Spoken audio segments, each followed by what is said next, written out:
Wringer, Day 9, Chapter 35. He thought of not feeding Nipper, of not letting him in. Sooner or later the pigeon would get the hint and fly away forever.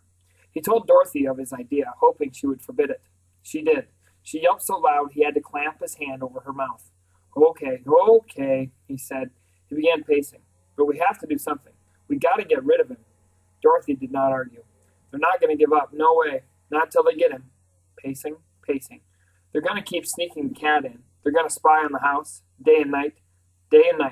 They'll wait and wait. Slingshots, BB guns, maybe even poison. Poison! Pacing, arms upthrust. They'll put poisoned cereal on the floor. Dorothy was laughing. Palmer stopped, scowled. What? She was on her back in the bed, on the toy soldiers, howling at the ceiling. She dragged herself up, found her voice. Do what you were doing.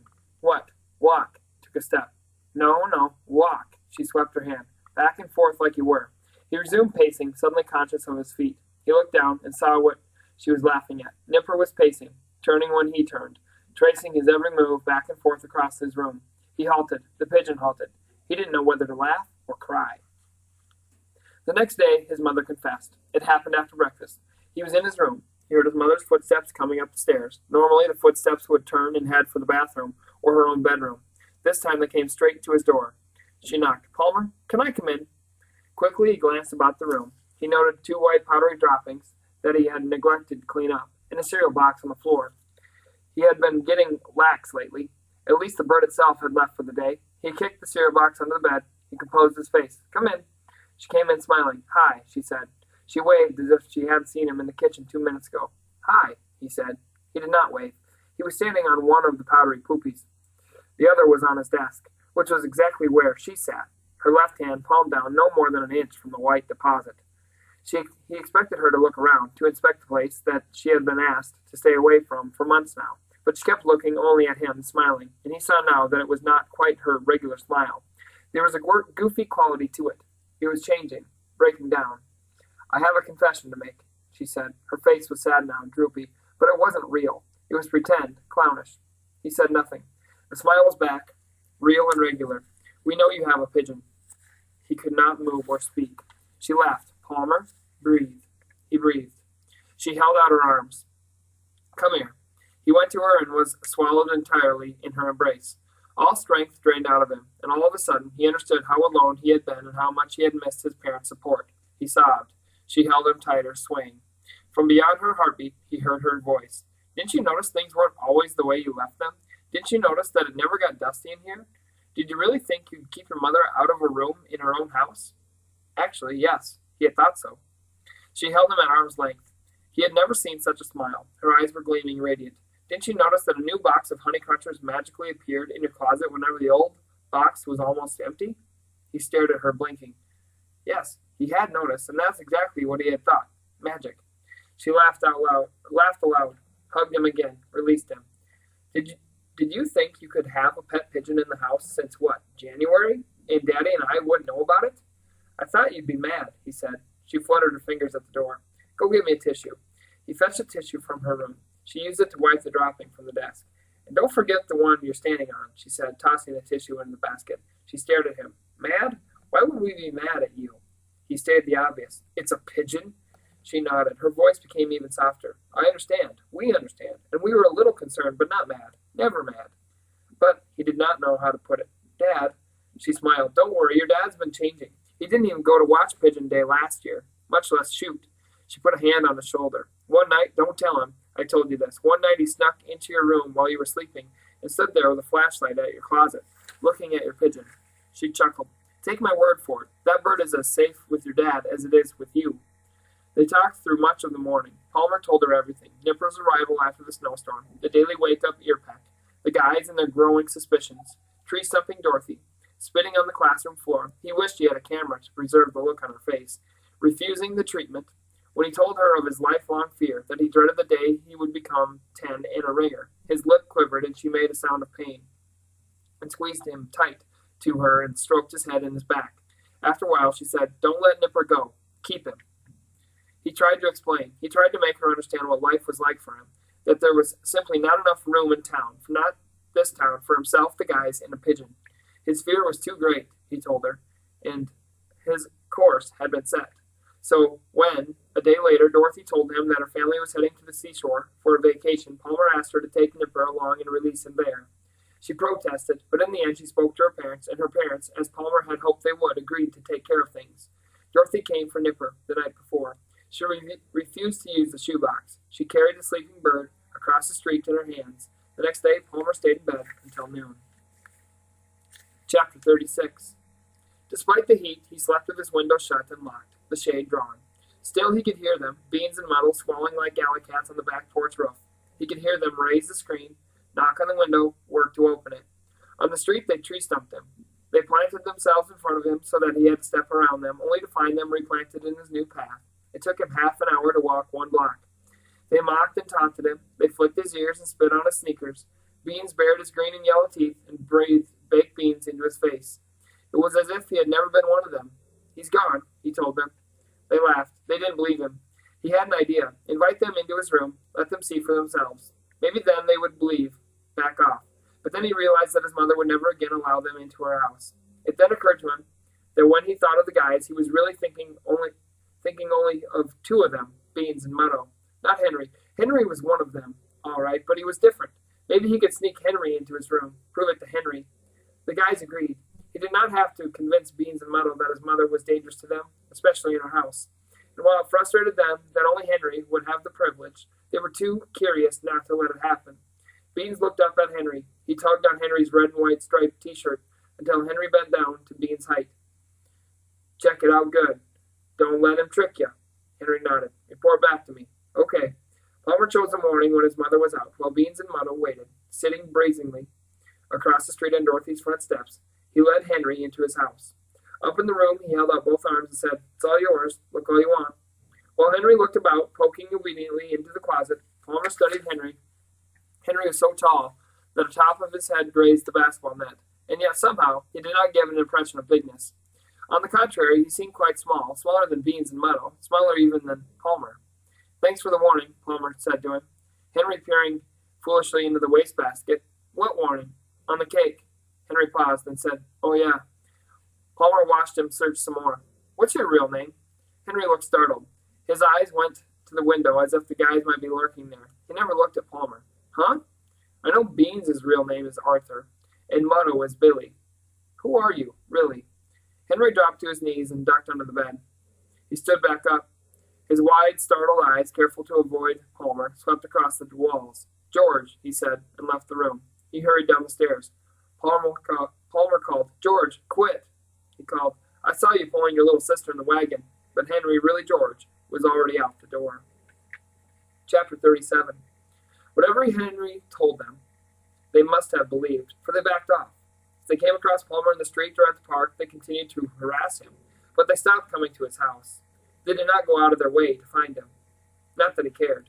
He tumbled lifelessly through July, feeling as dry and empty as the cicada husks on the trees. Down empty alleyways he rode his bike. He hardly ever saw Dorothy. They avoided each other. When they met accidentally on the street, they said hi and quickly turned in opposite directions. He threw away the shoebox that had served as both the soldiers' barracks and Nipper's roost. He kept the soldiers in his sock drawer. Sometimes he took them out to play. He arranged them on his desk, facing them to the enemy. Sometimes the enemy was large and formidable, such as a hippo slipper. Sometimes it was one pink, defenseless eraser.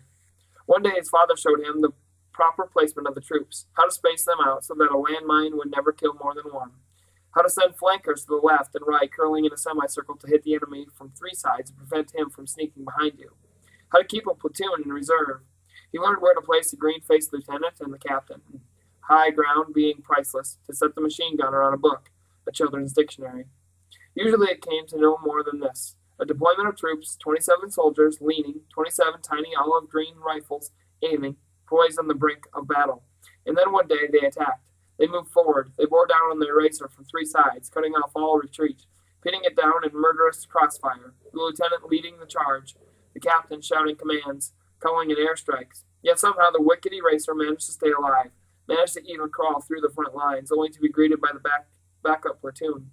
Amazingly, it survived this, as well as up and running, and thought itself home free, when the machine gun opened up from atop the dictionary. Rat-tat-tat-tat-tat-tat. A merciless fusillade, the machine gun laid down, and the troops regrouped, enjoying the fire, and the roar of war did not cease until the eraser was dead and cut to ribbons. The next day he buried the soldiers in the backyard. The tiny green faces said nothing. The tiny green eyes stared up at him as the dirt fell upon them. He continued to read Beetle Bailey and to cut off the strips, but he no longer mounted them in his collection. Then he stopped cutting them out. Then he stopped reading. He never touched the Nerf ball. The net hung unswished. He still kept his door closed, but sometimes he kept it open too. He went with his father to a Titans baseball game in the Twilight Semi-Pro League. They drove to Denville. It was good to go to another town, but not very good. He ate a hot dog with relish and a soft pretzel with mustard and a birch beer. The birch beer was red. The uniforms of the Titans were orange. The shirts were orange and the socks and T on the cap. A black and orange stripe went from the belt to the top of the stirrup sock. The catcher's chest protector was orange, and so were the shortstop's shoelaces. In the fourth inning, there was a home run, then another, greater one. The ball flew high above the cheering crowd into the twilight sky over the billboarded fence. It landed in dirt beyond the center field's leap and rolled onto the parking lot, a white pureness against the black macadam. Suddenly, kids were racing, a flock of boys bending themselves around parked cars colliding at the rolling ball. When they separated, one hand was raised. In the last inning, there was a foul ball, though at first Palmer did not know it. He was reading the billboards when suddenly the people around him were leaping from their seats. Someone was shouting, "Look out!" A shadow fell over him. Turning, he heard the sound inches from his face, something like a slap, then laughter, his father's voice saying, "Gotcha!" His father's body standing, leaning over him, blotting out the entire field and sky. Then the light came back and someone was saying, "Look at his face!" And his father was smiling and looking down, and his hands were opening like a flower. On the ride home, Palmer held the foul ball in his own hands. He imagined he felt a heartbeat. Chapter 38. It was as if he could smell into the future. The gray, sour odor of gun smoke came to him a full week before Family Fest was due to begin. There were shots, too, the popping of cap pistols from 4- and 5-year-olds practicing to one day be ringers and shooters. All things in their gun sights became pigeons, grasshoppers, mailboxes, yellow squash, each other. The sun dazzled in a cloudless sky. The sidewalks, if you took your shoes off, burned. After dinner, people watered flowers. At night, he heard trucks rumbling. Little kids on pastel bikes pedaled furiously, turning the heat to butter. Gasping stories of wooden crates piled higher than skyscrapers, of crates broken into, pigeons flushed and killed, security guards posted. Men on porches cleaned their shotguns, women baked pies. In the mornings, he thought he felt a nip on his ear. He opened his eyes and looked about, but he was alone. At first, Palmer believed he had released Nipper for Nipper's sake. Then he began to see that it had been for his own sake as well. He knew this from the relief he felt from sleeping with the window open, of no longer fearing the yellow cat. The tension that had choked him for months was gone. The price of peace had been high. Expelling himself from the gang, claiming himself a traitor, banishing his beloved pet. For such a price, a peace should be excellent. Yet when Palmer reached for it, tried to taste it, it was not there. Instead, he found only his blizzard-blown friend, images and memories and dreams. One night he dreamed about a pigeon crossing a road in a faraway place. A car zoomed by, knocking the pigeon down. Other cars zoomed, and soon the pigeon was meat and feathers, flat. Then an old woman with a watering can began to sprinkle the road, and meat plumped up and came together again with the feathers. And the old woman took the reconstituted pigeon in her hands. Only now it wasn't an old woman. It was a kid, a Wringer, throttling the pigeon by the neck, and the pigeon had a beak that was soft like lips, and the pigeon was speaking. Throughout the days and nights of Family Fest, he stayed close to his parents. He did the fun house with his father, and a tilt-a-whirl with his mother. Several times in the noise and jostle, he thought he heard Bean's voice. At the bake sale, he had never seen so many pies at once. More pies on the endless table than soldiers buried in his backyard. His mother let him pick out his favorite. He chose raspberry crumb. During the week, his father said many things, mostly with his hands. He rubbed Palmer's hair and squeezed his shoulder and tugged on his shirt and tickled his ribs and pulled him backward with a finger hooked in the back pocket of his jeans and lightly brushed the side of his neck with his fingertips as he stopped and chatted with friends. Each of these things had a different meaning to Palmer, and yet the same, a language unlearned, of words unheard, that came to roost at some warm and waiting perch far below his ears. He could not remember the last time his father called him Big Guy. In other years, his father had always stopped at the shooting gallery. where flat yellow ducks cruised smugly until shot in the eye. Pop ping, pop ping. This year they walked by, not even looking. Palmer tried not to hear, but even as he bobbed on a merry-go-rounding horse, as he breathed deeply the sweet, crispy tangle of a funnel cake, there it was. Pop ping. On Friday, he rode his bike to the old train station. He heard them before he saw them. A noise like turkeys. He pulled up in front of the crates. The top crates towered high above him, and the whole slatted, gobbling tenement occupied more space than the boarded-up station. In the shade of the old ticket window, a man sat, whittling a stick. "Better not stand there too long," the man called, laughing. "Smell knock ye over." Palmer stayed a long while, his eyes closed, listening, trying to feel. On Friday night, the shooting gallery was mobbed, and at home the golden bird was gone from the mantel.